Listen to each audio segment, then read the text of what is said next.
This is my Madhu. Please like, comment, share and subscribe this YouTube channel. And bell button ఒకటి మాత్రం మర్చిపోకండి. Good luck.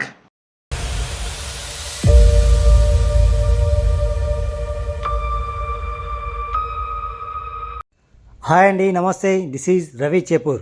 Welcome to my channel. ఈరోజు మనము బ్రహ్మ విష్ణు మహేశ్వరుల స్వరూపమే దత్తాత్రేయ స్వామి అంటారు కదా, ఆ దత్తాత్రేయ స్వామిని దర్శించుకోవడానికే మనము ఇక్కడికి వచ్చాము.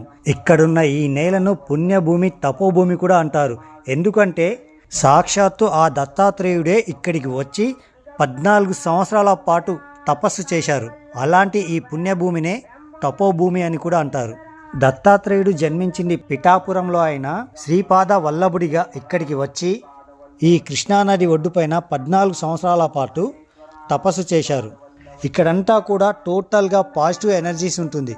దత్తాత్రేయుడి టెంపుల్ అటువైపు ఉందన్నమాట. అంటే ఇది కృష్ణానది, టోటల్ కృష్ణానది. ఈ కృష్ణానదిలో ఒక ఒడ్డు అనేది ఉంటుంది, అంటే సెంటర్లో ఉంటుంది, ఒక ద్వీపం పాయింట్లో ఉంటుంది అక్కడ అనమాట. అంటే మనం ఇక్కడ నుండి మనము బోట్లో అక్కడికి వెళ్ళాలి. స్వామివారి టెంపుల్ అక్కడ ఉంది. మనం అక్కడికి వెళ్ళిన తర్వాత మనం స్వామివారిని దర్శనం చేసుకుంటాము. ఈ టెంపుల్ యొక్క విశేషాలు ఏంటి అనేది ఇంకా మనం అక్కడ తెలుసుకుందాము. ఈ టెంపుల్ ఎక్కడ ఉంది అంటే తెలంగాణలోని నారాయణపేట్ డిస్టిక్ మక్తల్ టౌన్కి ఒక 16 కిలోమీటర్ డిస్టెన్స్లో ఉంది. దీన్ని కుర్వాపురం అంటారు, వల్లభాపురం అంటారు, అలాగే కురుంగడ్డ అని కూడా అంటారు. 3 పేర్లతో పిలుస్తారు. ఇక్కడ మనకు ఇక్కడ కనిపిస్తుంది కదా, మనము ఇక్కడ నుండి కొంచెం ముందుకు వెళ్తే ఇక్కడ భాస్కర బండ అని ఉంటుంది. ఈ భాస్కర బండ ఏంటి అని అంటే ఆ స్వామివారు అక్కడి నుండి ఆ ఒడ్డు నుండి ఇక్కడికి వచ్చేసి ఎర్లీ మార్నింగ్ సూర్యోదయానికి ముందు స్వామివారు సూర్య నమస్కారాలు చేసేవారట. అయితే అప్పుడు ఆ స్వామివారు సూర్య నమస్కారాలు చేసేటప్పుడు స్వామివారి పాదాలు, అలాగే మోకాళ్ళ అచ్చులు, స్వామివారి చేతిలో ఒక త్రిశూలం ఉండేది. ఆ త్రిశూలం ఇక్కడ కింద పెడితే ఆ త్రిశూలం యొక్క అచ్చులు కూడా ఇక్కడ ఈ బండారాలపైన ఉన్నాయి. కాకపోతే ఈ నీటిలో కొన్ని బండారాలు మునిగిపోయాయి. సో ఆ గుర్తులు అవన్నీ మనకు కనిపించడం లేదు. ఈ నదిలో వాటర్ లేకపోతే ఆ గుర్తులు కూడా మనం క్లియర్ కట్గా మనం చూడొచ్చు. ఓకే, మనకు బోట్ వచ్చింది. మనము బోటులో ఆ స్వామివారిని దర్శించుకోవడానికి ఆ ఒడ్డుకు వెళ్ళాము. ఈ బోట్లో మనము వెళ్ళాలి అంటే పర్ హెడ్ 50 రూపీస్ ఛార్జ్ చేస్తున్నారు. అంటే వెళ్ళటానికి, రావడానికి కూడా మళ్ళీ ఒక 50 రూపీస్ ఛార్జ్ చేస్తారు. ఇది మార్నింగ్ 6 o'clock నుండి స్టార్ట్ అవుతున్నాయి బోట్లు. నైట్ 7:30-8 వరకు బోట్లు ఉంటాయి. అంటే అంతకుమించి నైట్లో అయితే బోట్లు ఉండవు. ఇక్కడికి వస్తే మనకు ఎలాంటి సమస్యలు ఉన్నా, ఎలాంటి ఇబ్బందులు ఉన్నా, ఎలాంటి జబ్బులతో, దీర్ఘకాలిక జబ్బులతో బాధపడుతున్నా కూడా ఇక్కడికి వచ్చి మనం పారాయణం చేస్తే కనుక మన సమస్యలన్నీ తీరిపోతాయని చెప్పేసి భక్తుల ప్రగాఢ నమ్మకం. సో ఈ భూమి ఏంటి అంటే ఇక్కడ దత్తాత్రేయుడిని కలవటానికి దేవతలు కూడా వచ్చి ఇక్కడికి వచ్చేసి కలిసేవారట. ఒక మర్రి చెట్టు ఉంది, ఆ మర్రి చెట్టు కూడా మనం చూద్దాము. ఆ ప్లేస్కి వచ్చి దేవతలు కూడా దత్తాత్రేయ స్వామితో కలిసేవారట.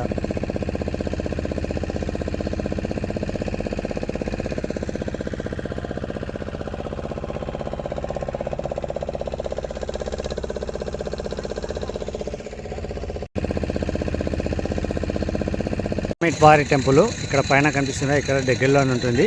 జస్ట్ మనకు ఒక 100 అడుగులు వేస్తే స్వామివారి టెంపుల్ వస్తుంది.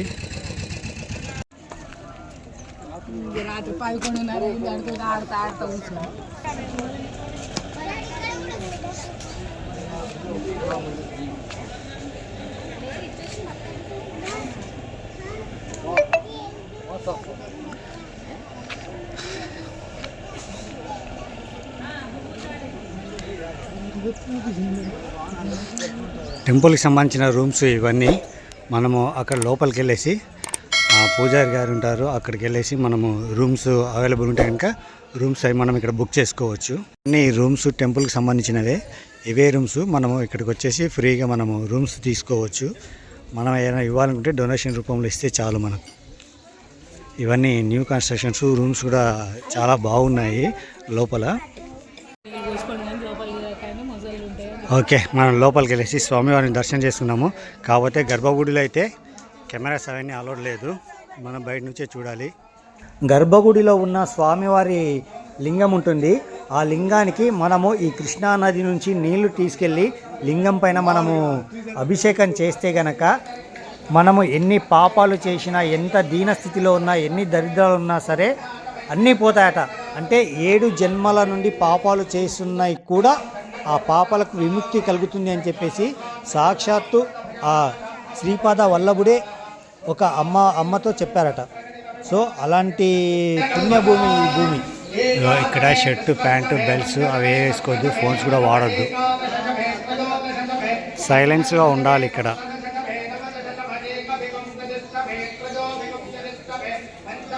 టెంపుల్ టైమింగ్స్ వచ్చేసి మార్నింగ్ 6 AM నుంచి 8 AM వరకు.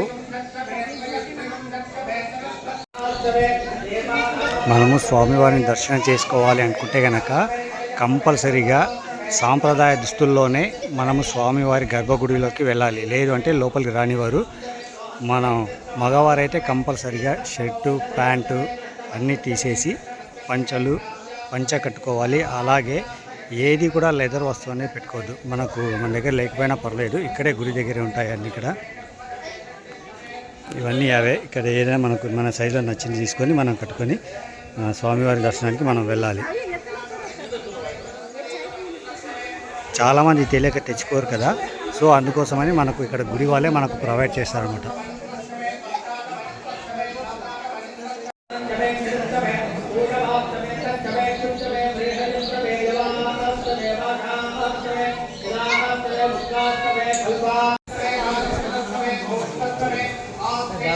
మనకు ఈవినింగ్ టైం కనుక వస్తే కనుక ఎంత ప్రశాంతంగా ఉంటుందంటే చాలా ప్రశాంతంగా ఉంటుంది.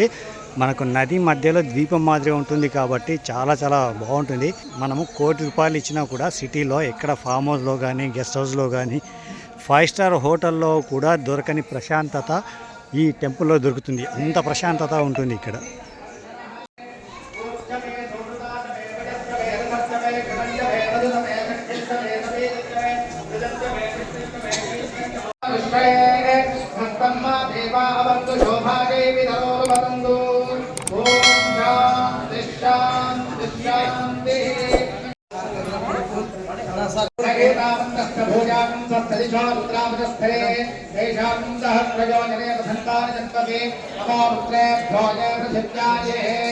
ఇప్పుడే నాకు తప్పు.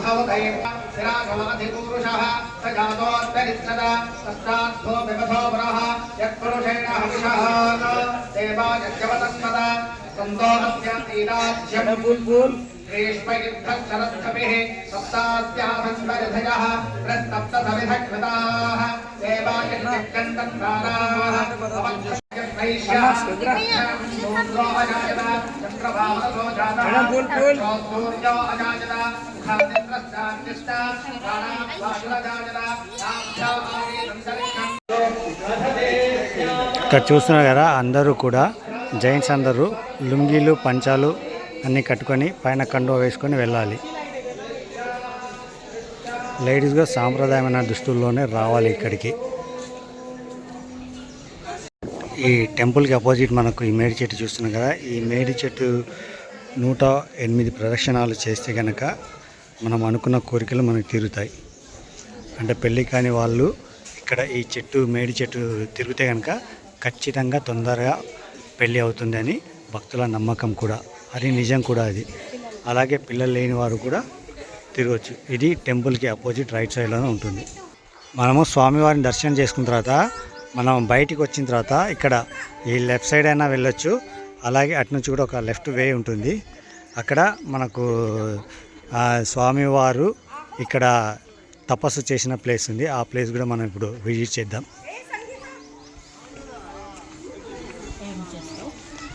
ఇక్కడ కనిపిస్తుంది కదా ఈ మర్రి చెట్టు. ఈ మర్రి చెట్టు కొన్ని సంవత్సరాల క్రితం మర్రి చెట్టు ఇది.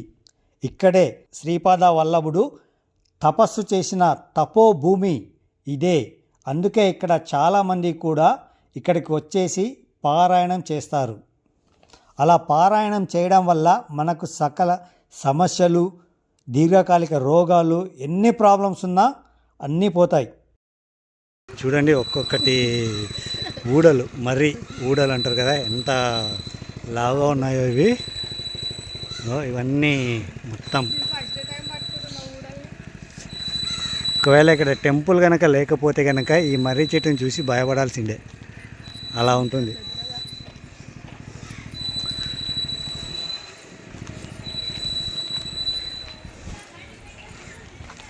ఇగో ఇక్కడ ఈ పక్షుల కిలకిల రాగాల మధ్యన ప్రశాంతంగా ఇక్కడ ధ్యానం చేస్తే కనుక మనిషికి చాలా చాలా ప్రశాంతత కలుగుతుంది.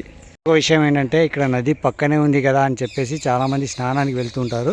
కానీ ఇది చాలా చాలా డేంజర్ ప్లేస్. ఇక్కడ క్రొకడైల్స్ అవి ఉంటాయి, అంటే ముసలిలు అవి ఉంటాయి, చాలా లోతుగా ఉంటుంది.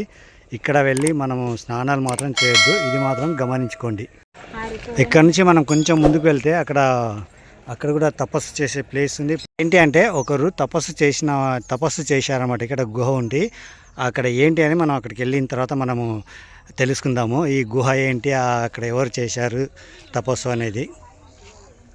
ఏంటి అన్న ఇక్కడ ఇది వాసుదేవానంద సరిపడి తెమ్మే మనసు ఆయన పేరు. అప్పుడు ఈ గుహలో నాగపాము ఉంటే ఆ పామునికి నీ బయటికి వెళ్ళిపోండి, నన్ను లోన తపస్సు చేస్తాను కసన్నాడు వాసుదేవానంద సరస్వతి టెంబే మహారాజు. ఆ పాము బయటికి వెళ్ళిపోయింది, ఆయన లోన తపస్సు చేశాడు. ఒక 4 నెలలు, దానికి చతుర్మాస అంటారు. 1911 1911. ఓకే 11 తపస్సు చేసి ఇక్కడ తపస్సు చేసిన ప్లేస్ ఆయన. వాసుదేవానంద సరిపడి టెమ్మే శ్రీపాద వల్లభ చెట్టు కింద, అవునా, మరి చెట్టు కింద గుళ్ళే ఆయన మెడిటేషన్ చేసి చెట్టు, మరి చెట్టు మెడిటేషన్ చేసి చెట్టు తపస్సు ధ్యానం అంతా ఆ గుడిలో, ఇక్కడ గుడిలో నేను గుడి చెట్టు కింద అతనే. ఇక్కడ వాసుదేవానంద సరిపడి టెమ్మే మహారాజ్ సార్. ఓకే, ఈయన గుజరాత్ లో సమాధి అయింది టెమ్మే మహారాజ్. ఈయన ఇక్కడ తపస్సు చేసి అక్కడికి వెళ్ళి గుజరాత్కి వెళ్ళేసి సమాధి అయ్యారా? గుజరాత్ లో. ఇక్కడ అమ్మా లోపల మీకు తెలిసింది చెప్పారమ్మా కొంచెం. ఆయన చాతుర్మాస దీక్ష చేశారు. ఆ లోపల శివలింగం ఉంటుంది. ముందు ఇది తెచ్చుంటే మేము పాకి లోపలికి వెళ్ళి కొంచెం పక్కన చూసి వచ్చాం. లోపలికి వెళ్ళి దర్శనం చేసుకోవచ్చు. వాళ్ళ ఎలా కూర్చొని చేశారో తెలియదు. గుహ ఇలా తగులుతూ ఉంటుంది. ఎంత శివలింగం ఉంటుంది, బాగుంటుంది. అట్లా లోపల ఎట్లా చేశారో తెలియదు. గాలి అసలు చాలా లోపలికి ఉంటుందా? కొంచెం పర్వాలేదు అక్కడ దాకా. ఓకే. ఈ టెంపుల్కి వీకెండ్స్లో చాలా మంది భక్తులు వస్తుంటారు. వేరే ఇతర రాష్ట్రాల నుంచి కూడా వస్తుంటారు. కొన్ని వేల మంది వస్తుంటారు. పౌర్ణమి రోజు, గురు పౌర్ణమి రోజు స్పెషల్ పండగ రోజు మాత్రం చాలా చాలా భక్తులు ఎక్కువగా ఉంటారు. భక్తుల తాకిడి చాలా ఎక్కువగా ఉంటుంది. ఇక్కడ రూమ్స్ మాత్రం ఇక్కడ చాలా తక్కువగా ఉంటాయి, అవి మనం గమనించాలి.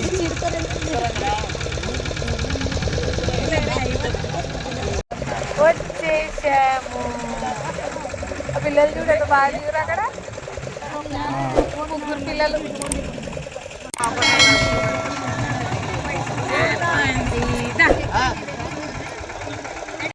ఆడిండు ఫుల్గా ఆడుకున్నా కదా ఫస్ట్ టైం.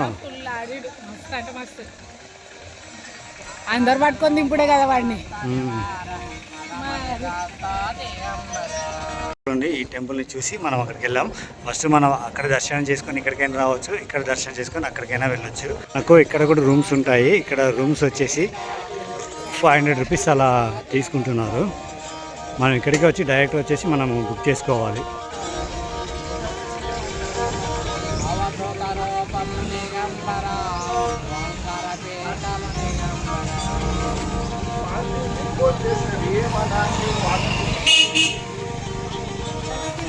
ఇక్కడ చూడు.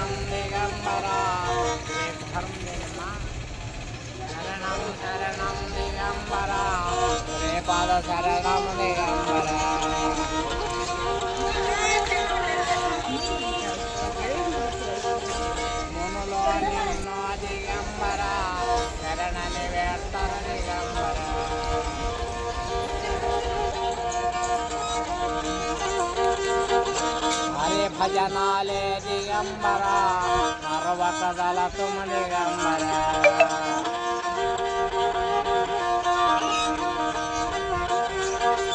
శేషద్లో నా దిగంబర నీ అవతారమే దిగంబర.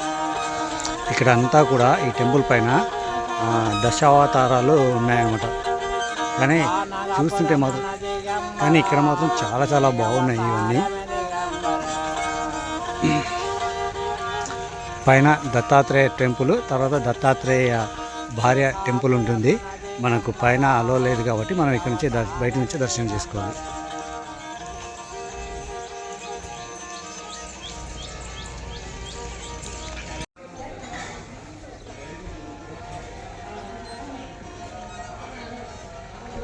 మనం ఇప్పుడు పైకి వెళ్ళేసి దత్తాత్రేయ స్వామిని దర్శనం చేసుకున్నాము. అలాగే దత్తాత్రేయ స్వామి భార్య అయిన అనగాదేవిని కూడా దర్శనం చేసుకున్నాము.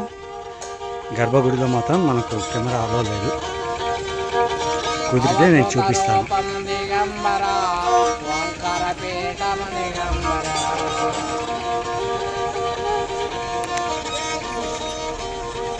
ఇక్కడ దత్తాత్రేయ స్వామి ఉన్నారు. ఫస్ట్ ఫ్లోర్లో వచ్చేసి దత్తాత్రేయుని భార్య అనగాదేవి ఆలయం ఉంది. అక్కడ అమ్మవారిని దర్శనం చేసిన తర్వాత మళ్ళీ ఇక్కడ పైకి రావాలి. ఇక్కడ దత్తాత్రేయ స్వామి ఉంటారు. ఇక్కడ కెమెరాలో అలో లేదు కాబట్టి నేను బయట నుంచే చూపిస్తున్నాను.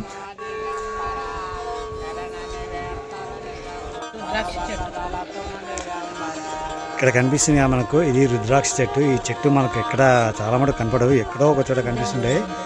అడవిలో తప్ప ఎక్కడ కనపడవు. ఇక్కడ ఈ టెంపుల్లో రుద్రాక్ష చెట్టు కూడా ఉంది. టీ వచ్చేసి మార్నింగ్ 6:30 నుంచి 7:30 వరకు ఉంటుంది. టిఫిన్ 8:30 నుంచి 9:30 వరకు. ప్రసాదం అంటే అన్నదానం వచ్చేసి 1 o'clock నుంచి మధ్యాహ్నము 3 o'clock వరకు. మరి నైట్ 8 o'clock నుంచి 9:30 వరకు ఉంటాయన్నమాట. అన్న ప్రసాదాలు ఇక్కడ ఉంటాయి. అలాగే మనం ఏమైనా ఇవ్వదలుచుకుంటే కనుక అక్కడ హుండీలో వేయచ్చు.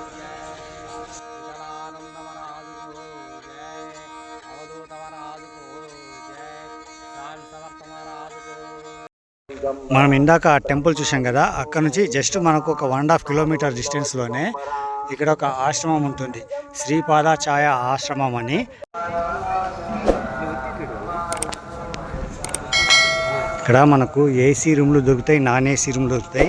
ఏసీ రూమ్ వచ్చేసి 1400 rupees ఛార్జ్ చేస్తున్నారు. నాన్ ఏసీ అయితే 800 rupees ఛార్జ్ చేస్తున్నారు. ఇక్కడ మనము ఆన్లైన్లో కూడా బుక్ చేసుకోవచ్చు. నేను మీకు ఆన్లైన్ డీటెయిల్స్ మొత్తం ఫోన్ నెంబర్స్ అవన్నీ ఇస్తాను మీకు.